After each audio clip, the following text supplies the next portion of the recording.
ahli ya, Profesor Dr. Pujiono SHMU. Mohon izin Prof, kami panggil ahli. Iya.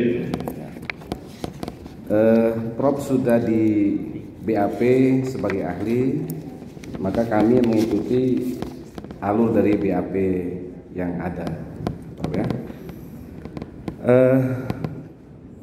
Pada BAP nomor 9 ini Prof memberikan keterangan terkait dengan secara umum apabila direksi telah melakukan perbuatan melawan hukum sehingga merugikan perusahaan, maka direksi dipertanggungjawabkan. Nah, pertanyaan kami Prof, pada saat mana seseorang ya, orang perorangan sebagai natural person bertindak untuk dan atas nama korporasi?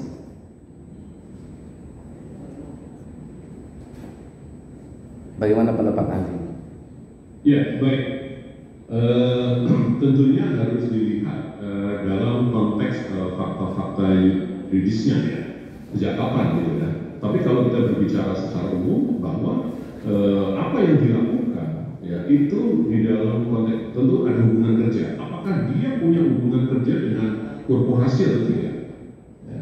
Kalau hubungan kerjanya sebagai direktur misalnya dan dia bertindak dalam menjalankan suatu fungsi itu mengatasnamakan perseroan ya, atas nama PT dan bertindak atas nama PT, nah itu tentunya tinggal pembuktiannya seperti apa dalam konteks apakah betul dia membawa atribut misalnya dalam konteks perjanjian, dalam konteks katakanlah meeting dan sebagainya yang mewakili korporasi dan sebagainya, tentunya seperti itu ya. Jadi bahwa apa yang dia lakukan itu adalah betul dia mewakili dalam konteks menjalankan fungsi PT untuk kepentingan PT, begitu.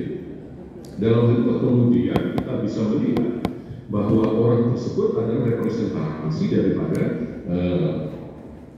orang PT yang menjalankan fungsi dalam ruang perusahaan untuk kepentingan perusahaan tersebut. Demikian Pak Penasihat itu. Baik. Apakah seseorang tersebut sebagai orang sebagai subjek hukum harus tercantum namanya dalam akta pendirian korporasi perseroan? Ya tentunya dalam hal ini kalau kita melihat dalam konteks di situ kan pengurus. Ya, pengurus itu apakah kemudian bisa tercantum secara formal ataukah memang mereka yang ditunjuk oleh pihak korporasi? Jadi tidak mesti harus legal formal dia masuk di dalam struktur tertulis, tetapi bahwa dia adalah representasi mewakili betul-betul itu sebagai dari lembaga atau dari perusahaan itu ya. Jadi tidak mesti harus kemudian tereksplisit bahwa masuk dalam kepengurusan gitu.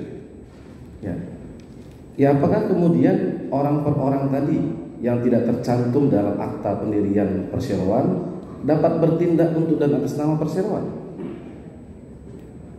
Ya itu tergantung seberapa jauh perbuatan itu mencerminkan bahwa perbuatan yang dia lakukan itu adalah mewakili daripada korporasi.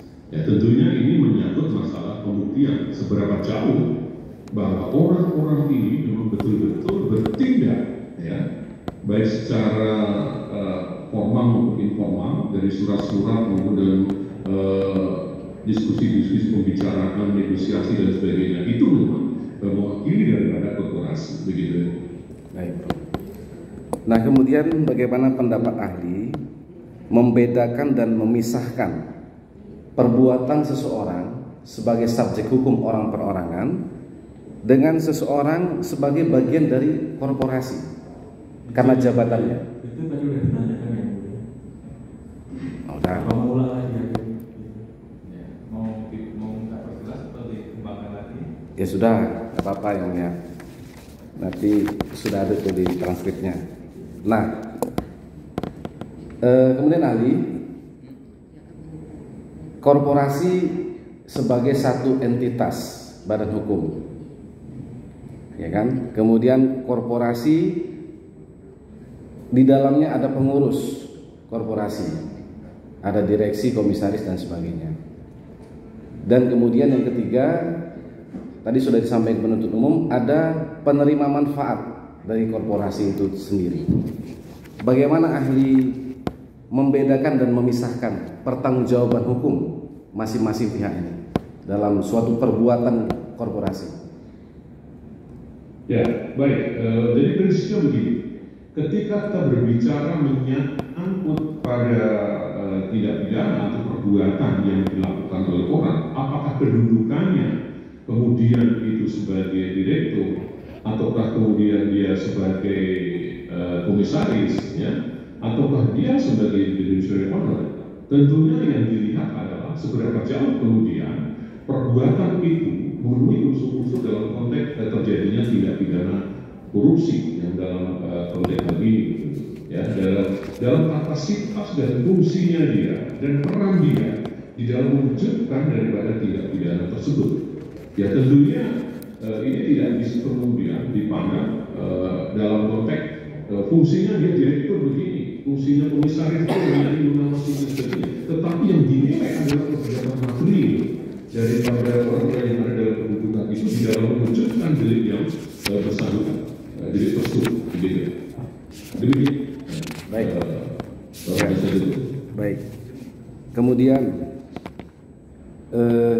dikaitkan dengan pasal 20 ayat 2 Undang-Undang Tindak Pidana Korupsi. Yeah. Tindak pidana korupsi dilakukan oleh korporasi apabila tidak, dan seterusnya ya, pasal 20 ayat 2 ini. Nah, bagaimana pendapat ahli terkait dengan penjelasan pasal 20 ayat 2 ini?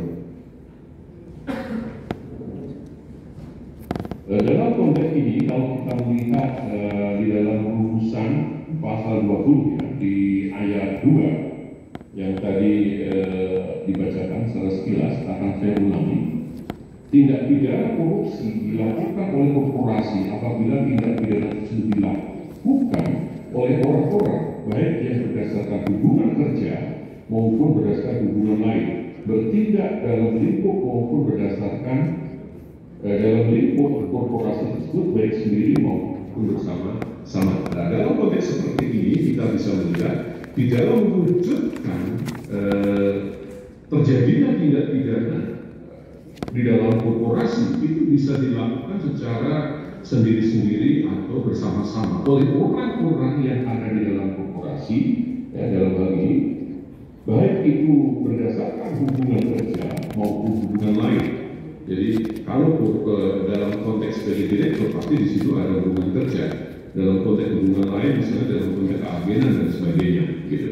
Nah, dalam hal ini kemudian bagaimana kemudian kita menentukan bahwa itu akan menjadi sebagai suatu indikator terjadinya tindak pidana yang dilakukan oleh korporasi, yaitu apabila orang-orang yang baik berdasarkan hubungan kerja maupun hubungan lain tadi, dia melakukan perbuatan dalam lingkup korporasi tersebut.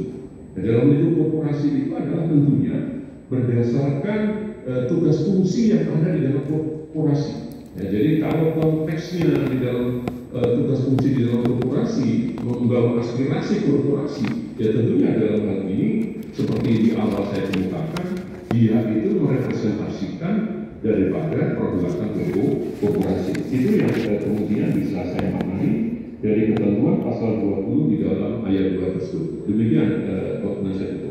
Ya. Baik, di BAP nomor 19 dijelaskan asumsi perkara atau kasus posisi terhadap suatu perkara. Transaksi jual beli tanah, kan, antara A dan B selaku direktur, A selaku direktur utama BUMD dan B ya orang per orang tadi. Nah, kemudian dituangkan dalam suatu transaksi jual beli tanah atau PPJB. Nah, yang kami tanyakan adalah transaksi ini kemudian diduga melakukan ada kerugian keuangan negara, tindak pidana korupsi, kerugian keuangan negara. Ya. Nah, setelah B menerima pembayaran, kemudian korporasi D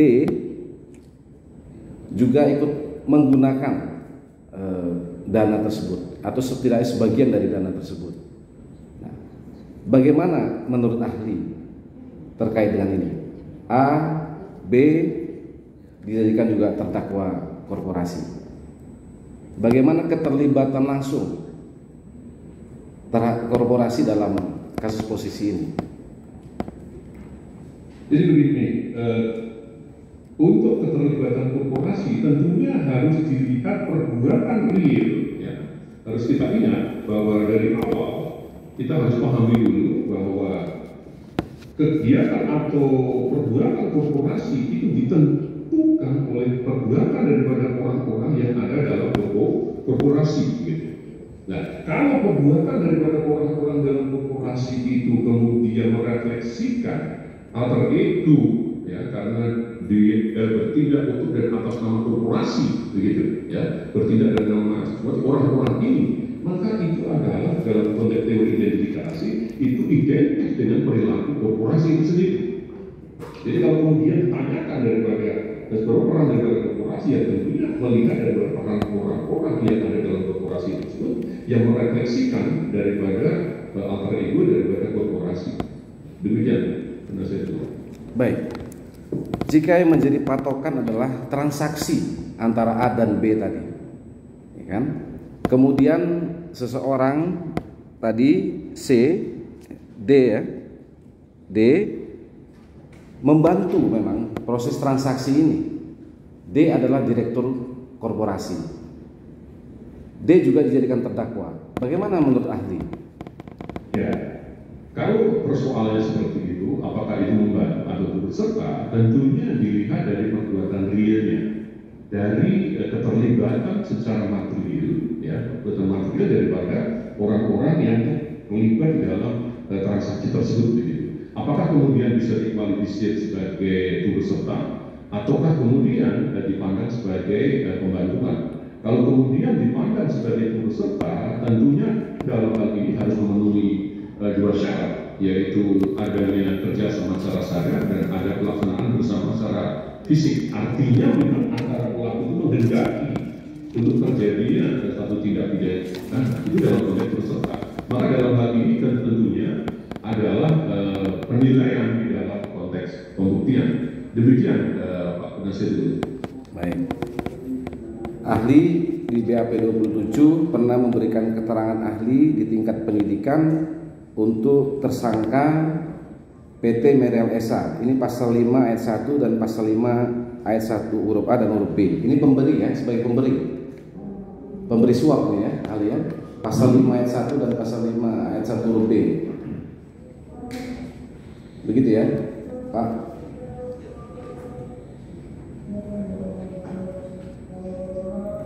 Ahli? Halo? Ya. Ahli di BAP ini nomor 27 menerangkan pernah memberikan keterangan sebagai ahli. Ajan mana? Break ajan. Halo? Ya. Oh itu ajan di sana.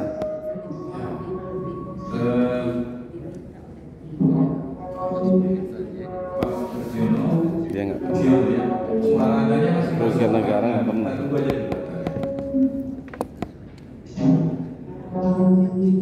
Kita selesaikan dulu.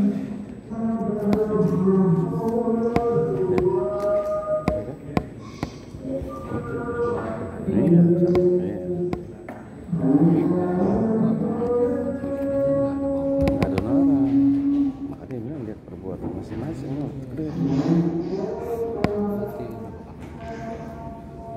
Nggak bisa.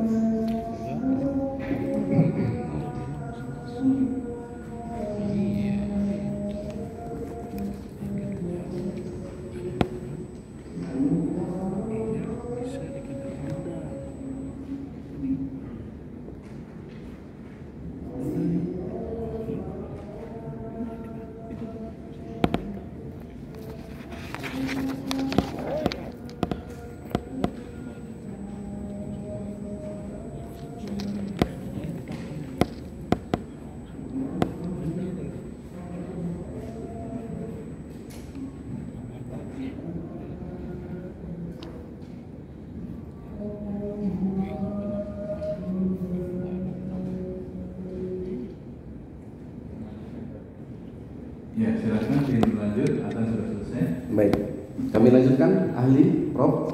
Ya, baik. Di BAP nomor 27, Prof pernah memberikan keterangan ahli dalam perkara di KPK tersangka PT Meriam Esa dalam pasal 5 ayat 1 huruf A atau pasal 5 ayat 1 huruf B. Ini kan sebagai pemberi suap ya, Prof. Ya. Untuk tindak pidana korupsi kerugian keuangan negara pasal 2 atau pasal 3, unsurnya memperkaya diri sendiri, orang lain atau korporasi. Nah, bagaimana pendapat ahli terkait dengan unsur pasal 2 atau pasal 3 Undang-Undang Tindak Pidana Korupsi? Ya, jadi kalau kita lihat konteks di dalam pasal 2 ya, itu subjeknya lebih luas daripada pasal 3 yang berhubungan dengan menyangkut kerugian keuangan negara. Jadi pasal 2 dan pasal 3 itu sering di dalam kelompok tindak pidana korupsi. Dia adalah kelompok tindak pidana yang berhubungan dengan kerugian keuangan negara. Maka esensinya kemudian bahwa di dalam konteks perbuatan itu dapat menimbulkan kerugian keuangan negara, sedangkan subjeknya untuk di pasal 2 itu lebih luas, sedangkan di pasal 3 itu lebih sempit karena dia berkaitan dengan menyangkut masalah orang yang ada dalam jabatan publik. Sedangkan yang diuntungkan itu baik diri sendiri, orang lain maupun dalam konteks korporasi. Artinya perbuatan-perbuatan atau subjek yang menjalankan suatu perbuatan sehingga masuk dalam pasal 2 itu tidak hanya konteks saja subjek yang berhubungan dengan mereka yang ada dalam jabatan publik, tetapi juga bisa di luar itu, yang berhubungan dengan menyangkut masalah perbuatan yang khususnya kemudian menimbulkan kerugian keuangan negara dalam hal ini. Demikian Pak Penasihat Hukum. Ya. Nah, tadi kan memperkaya diri sendiri, orang lain atau, jadi atau sebagai alternatif atau korporasi, ya. Ya.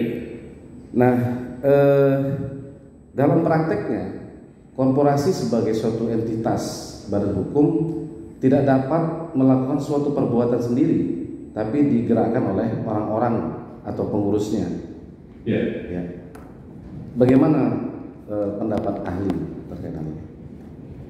Ya, tadi sudah saya kemukakan bahwa ketika kita berbicara menyangkut masalah bagaimana korporasi bisa kemudian menjadi subjek pelaku tindak pidana dan dia dipertanggungjawabkan di dalam konteks hukum pidana, itu adalah melalui orang, ya, orang-orang yang ada di dalam korporasi. Ketika orang yang dalam korporasi tadi melakukan tindak pidana dalam konteks tindak pidana korupsi, ini adalah orang-orang yang memiliki hubungan kerja. Dia bertindak untuk dan atas nama korporasi memberi keuntungan kepada korporasi. Maka dalam hal ini tentunya kalau kita mengacu kemudian pada teori identifikasi, perilaku orang itu adalah perilaku korporasi. Nah, dengan demikian kemudian ketika kita melihat bahwa orang tadi di dalam konteks kapasitasnya sebagai merepresentasikan korporasi, dia melakukan tindak pidana korupsi berdasarkan pasal 20. Kalau terjadi hal demikian, di dalam pasal 20 secara tegas dikatakan bahwa pertanggungjawaban pidana tidak hanya dilakukan terhadap orang atau person, tetapi juga korporasi, baik secara kumulatif maupun alternatif. Artinya, apakah kemudian diambil kebijakan secara kumulatif itu juga bisa-bisa saja. Maka kemudian dalam konteks mengambil secara kumulatif dalam hal ini yang diajukan sebagai tersangka, terdakwa dan kemudian bisa dipidana itu adalah tidak hanya kemudian orang tetapi juga korporasinya. Demikian saudara penasihat. Baik, terima kasih Prof. Kemudian di BAP berikutnya Prof merujuk pada Peraturan Mahkamah Agung RI nomor 13 tahun 2016 tanggal 21 Desember 2016 pasal 4 ayat 1 dan ayat 2. Nah, Perma ini tentang tata cara penanganan perkara tindak pidana oleh korporasi.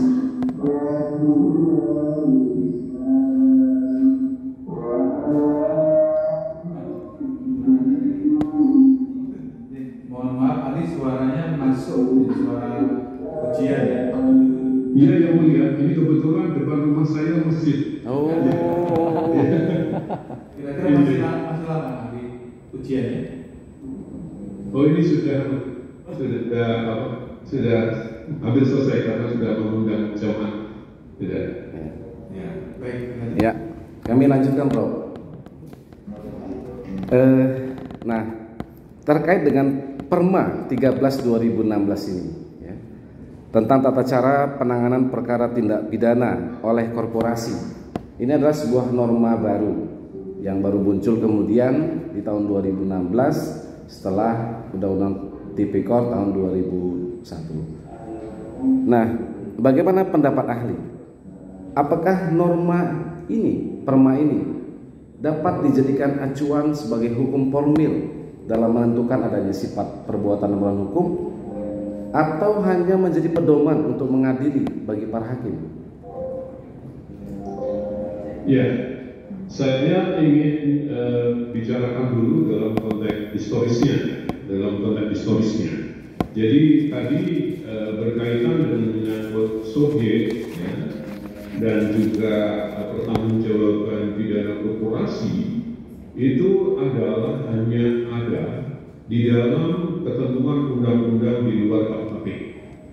Begitupun terkait dengan hukum acaranya, ya, secara terbatas di dalam